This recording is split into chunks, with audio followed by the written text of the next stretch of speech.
Hey there, I'm Caitlin, and I'm back with another tip for new Dungeon Masters, one I certainly had to learn the hard way.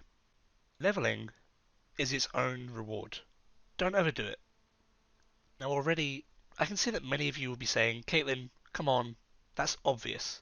My players love leveling up, and sure, mine did too. And it became a bit of a meme to ask at the end of every session, do we level up? Well, as a new DM, I didn't know. When do I let my players level up? I wasn't doing experience, I was doing milestone, which I think most people find easier, but no one ever really tells you what or when to place these appropriate milestones for leveling up. Is it every session? Every two? Three?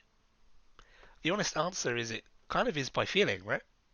You do it so that it's frequent enough early on and slows down as you reach the higher levels.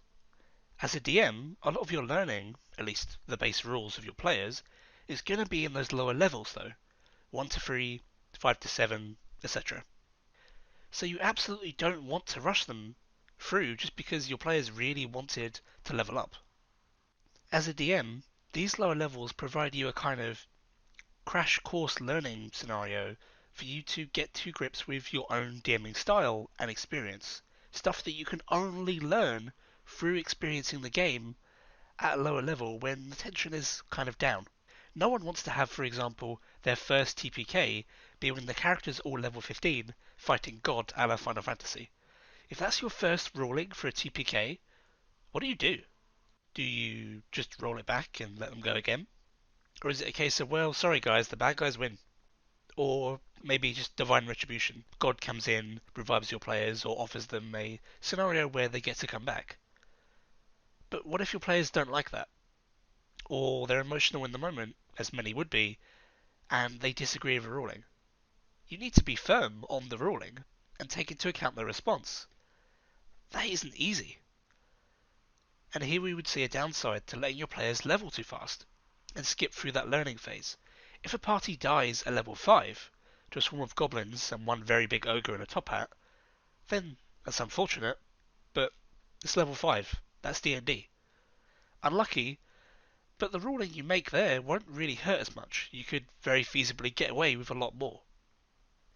Like having a second party come in and rescue them, or the guards, or a simple reroll and let's go again.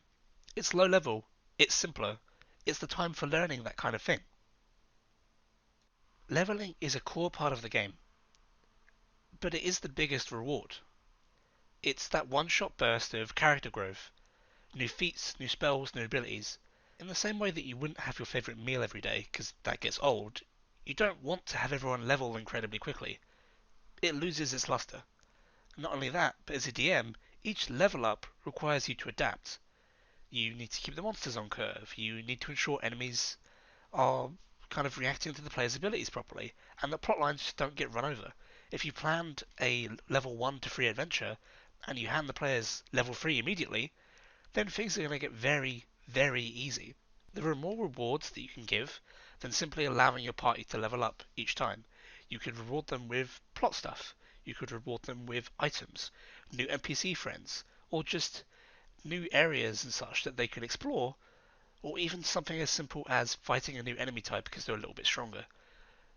Rewarding leveling too often really, really gets old quick.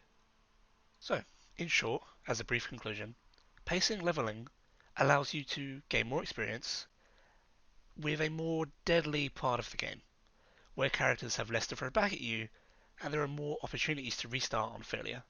Leveling is a huge reward in of itself, but it isn't the only reward.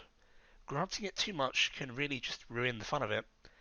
Low level is a part of the game, and rushing through it is a detriment to your players and denies them that chance for growth and roleplay where the characters are weak and everything they do matters.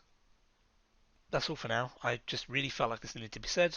It was a lesson that I had to learn the hard way for myself, so why not pass on the wisdom? As always, if you want to support me through my Patreon, it's down below, or check out my Twitter for updates and just generally what I'm up to each day. Thanks for watching, and I'll see you in the next video. Bye!